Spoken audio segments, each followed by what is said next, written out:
Hello again, my fellow Americans, and welcome back to another segment of Garage News. Tonight we'll be going over the relationships between the U.S., China, and Russia, and we'll be taking a look at a few SWOT or SWOT analysis of those relationships.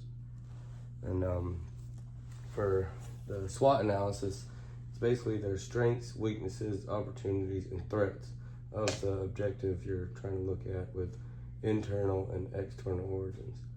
Now, for this side, we're looking at China, and the helpful to China benefits are the strengths and the opportunities, which would be the strengths of them being a manufacturing giant supplying markets all over the world, their economic prosperity, the new trade routes and investments they've been setting up for the last decade, and some of the opportunities they're going through with are the global manufacturing powerhouse, like we stated, their economic strengths to help the countries that have been claimed left behind by the West, their growing role in global affairs. The global business giants of the world are rushing to work with China in their manufacturing. But China being aligned with communist ideals, they ask for reforms and adherences to those communist ideals, which was much like what the U.S. did for liberalism throughout the last couple of decades. But some weaknesses that the country of China would be facing would be its economic prosperity is not spread evenly. It leaves a large gap between the rich and the poor, and which is widening, and the inequality is growing towards the lower end of their economic statuses. The large population remains poor and unskilled, plus the age of the population is growing, with their average age being around 40. And some threats that causes those are also some threats that can be coming towards the future of China if those aren't corrected. And then there are more anti-communist mass protests going on in China every day, and they're growing bigger, more public, and more violent, with including the first time live ammunition was used in Hong Kong against one of the protesters very recently. And for the most part of this, it's going to be a look at how it's basically the U.S. versus China and the U.S. versus Russia. Well, pretty much for the sake of them backing Taiwan puts us against China, and then us backing Ukraine puts us against Russia, and we're also a part of NATO, which has been encroaching on their borders for decades, and also all the proxies that go on between all three of us are continuing still, because apparently there is only a number one spot and no one is willing to share power. But for the SWOT analysis on Russia, it shows their strengths, weaknesses, opportunities, and threats. And for mainly the strengths of Russia involve their military power and their nuclear weapons and willingness to use them, I guess. Their threats they've put out always involve nuclear usage. But their economic strongholds, they're pretty much suppliers of the world's gas, oil, mineral resources. They also use that to have power to withhold those resources from countries. They have a huge push towards IT and AI markets right now, which is good because it can help them get away from their fossil fuel resources and their dependency on those, which is, they're growing more into IT, more into AI, less dependent on fossil fuel resources, which creates job and infrastructure possibilities, which are all back to the opportunities. And I put it's not too late, because all this really takes is cooperation over competition. But also the opportunities for them to be open to foreign affairs or foreigners just coming in, period, could boost their trade relationships and tourism evenly, because basically with all the sanctions that they're dealing with and all the other countries that are kind of secluding them because of their support for Ukraine, and them basically being anti-war puts them in a tough position for any foreigners to go back and forth, or their own people to go back and forth across their borders. But they're leading to their weaknesses. They're gagged citizens. They're not allowed to speak up against their government. There's not a lot of public protests that are pretty much continue to be peacefully throughout the whole organization of the group.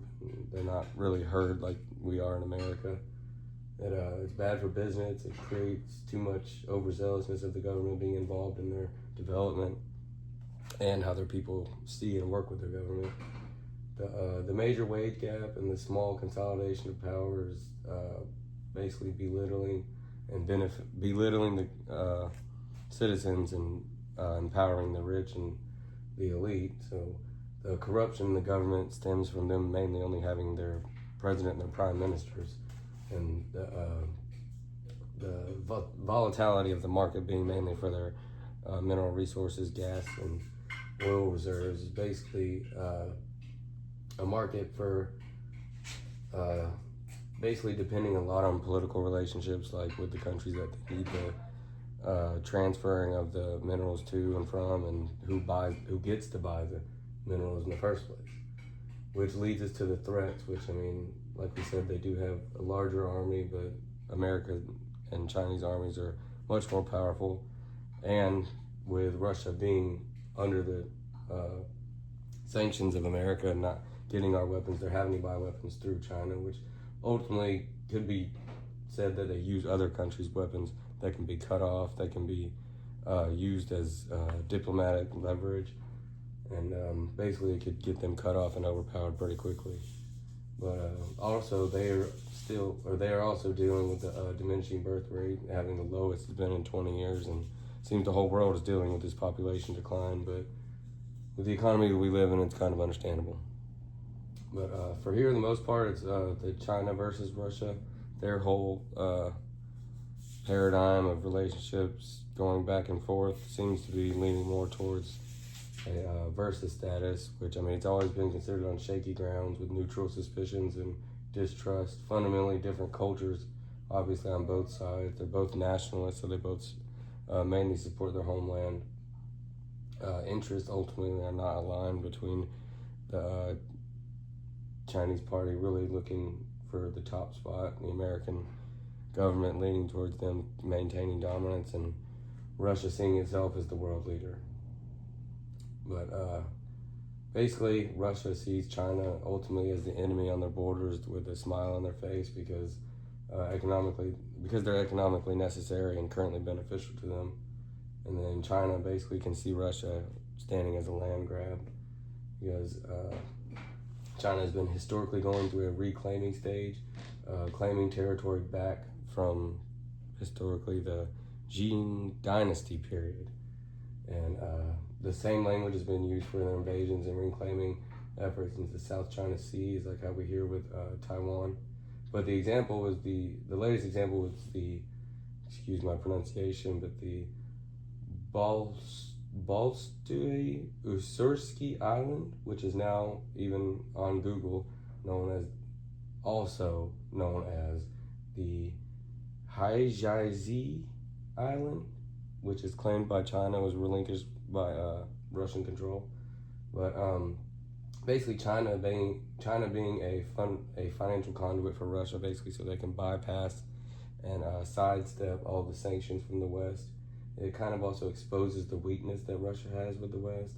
And both sides of the border from this shaky relationship continue to be heavily guarded. And like the U.S. has been dealing with and noticing lately, the propaganda efforts, espionage, induced paranoia, infiltration in military, mainly for weapons and tactics, understanding and intel gathering, that kind of validates the global suspicions we've had on China through many countries claiming to have infiltration of infrastructure, the buying up of land and real estate, in many countries.